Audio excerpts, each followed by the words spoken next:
高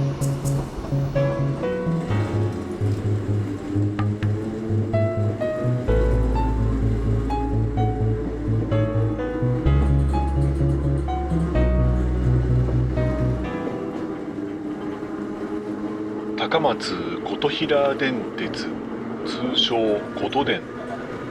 レトロ電車に乗って昭和初期のこんぴらさん参りの旅情に浸る旅。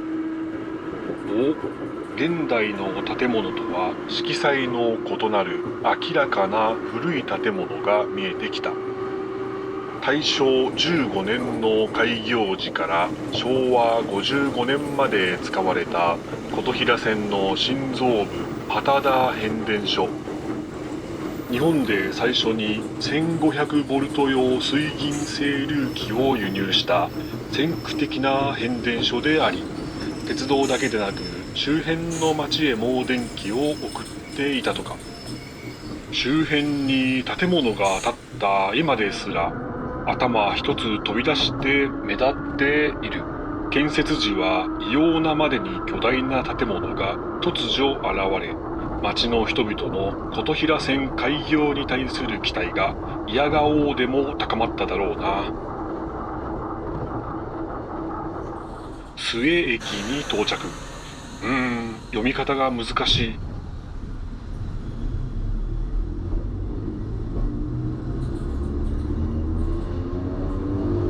大阪の私鉄を参考にして琴平線の構想を練った大西虎之助社長。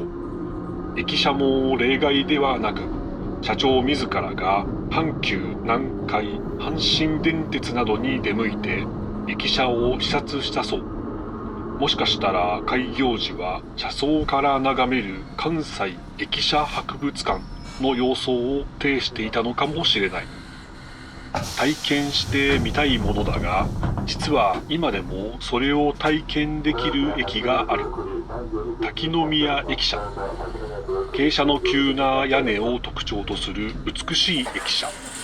レトロ電車同様、近代化産業遺産に認定されている。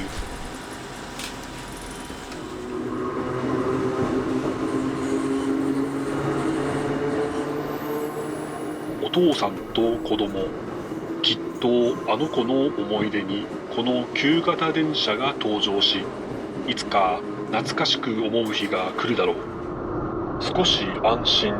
なぜなら郷愁やノスタルジーと聞いて思い浮かべる景色がだんだんと新しいものに変わってしまい、共感してくれる人が減っていくかもしれない寂しさがある。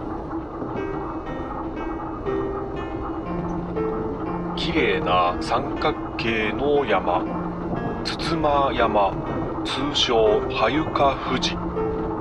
火山の溶岩が噴火する前の棒の状態で固まり、その硬い安山岩が周りの花崗岩を侵食や風化から守り残ったものらしい。讃岐七富士と呼ばれ7山ある。懐かしいアンドン式の案内表示が多く残されていることで、一昔前はそこら中で見られたが、いつの間にか LED に変わっていったよな。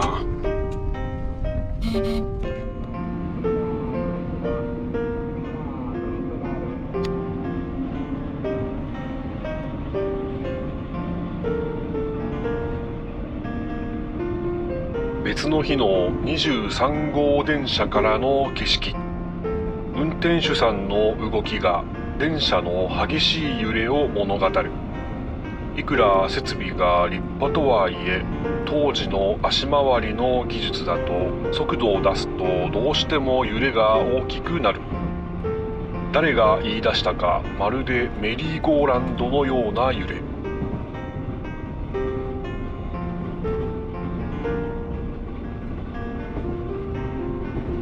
バネやダンパー、部品の加工精度の向上など、台車ってその時代の技術力の結晶だよな。さらにブレーキ、場合によっては振り子のシステムや車輪の向きを変える操舵機能がつく。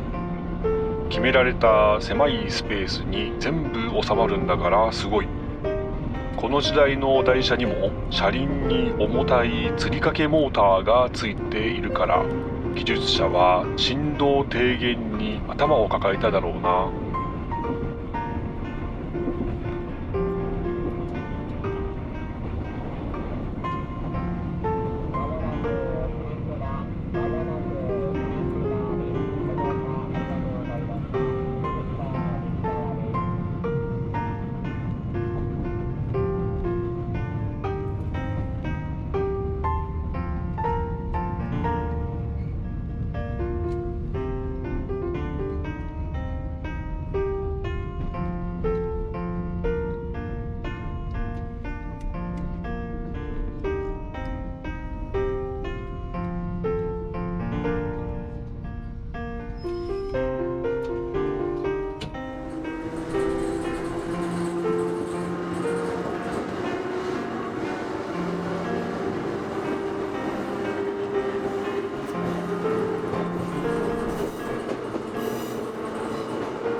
こちらの山は飯野山、通称讃岐富士。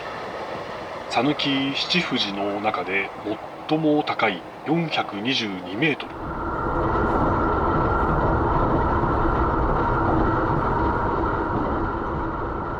悲鳴に近いモーター音、頑張れじゃなかった。大先輩だから頑張ってくださいと応援したくなる。直線が続く区間では時速70キロを出し、迫力の走行を堪能できる。吊り掛けモーターでここまで飛ばす路線、他に残っているだろうか。ああ、そういうことか。この上り坂を登るために助走していたんだな。SL ならともかく、吊り掛けモーターでもこの上り坂はきついのかな。25パーミル、つまり100メートル進むと 2.5 メートル上る勾配。讃岐平野を走る琴平線だが、意外と起伏があるんだな。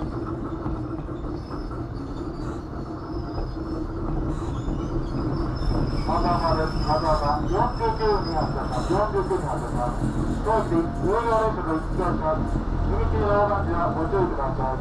左がドアです。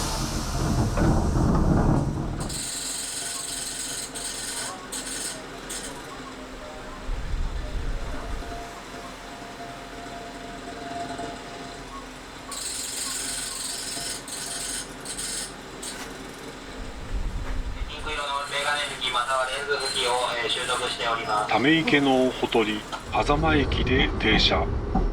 京王線の名車、元5000系と行き違う。やっぱいつ見てもかっこいいよな。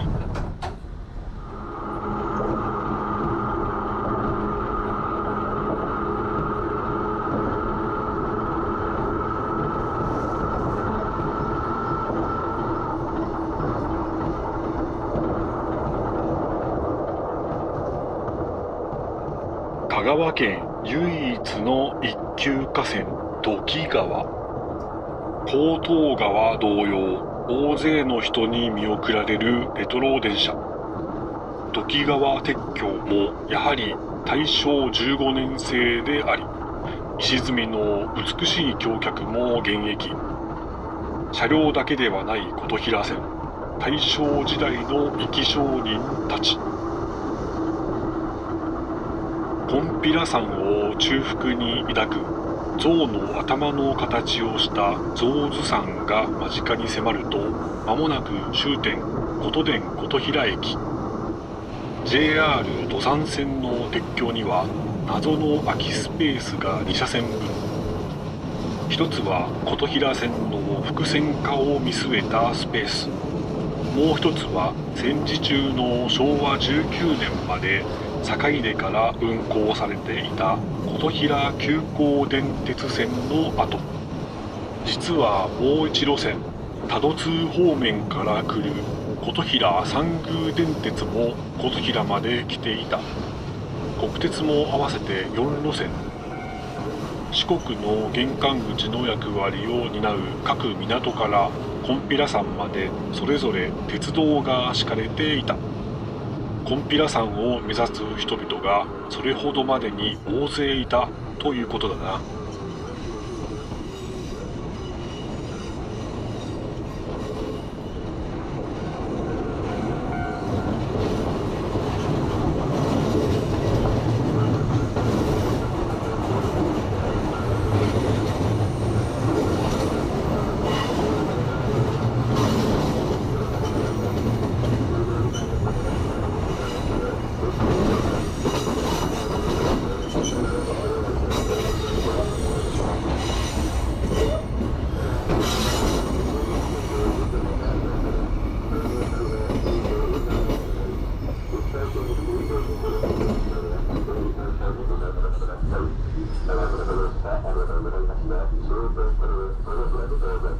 左に急カーブすると終点琴電琴平駅に到着。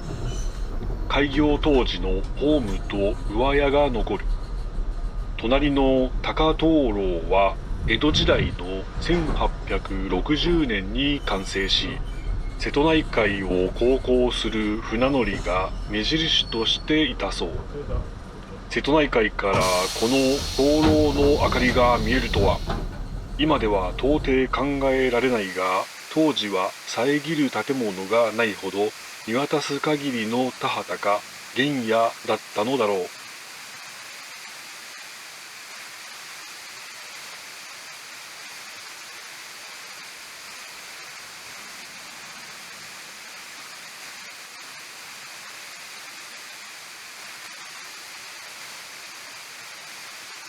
JR を一緒にくぐった琴平急行電鉄は、橋脚の一部を残す金倉川を渡り、琴急琴平駅へ。現在は郵便局が建つ。その奥には琴平三宮電鉄の琴山琴平駅。琴急は昭和19年に、琴山は38年に運行を停止し、高松港から来る琴電と JR が残った。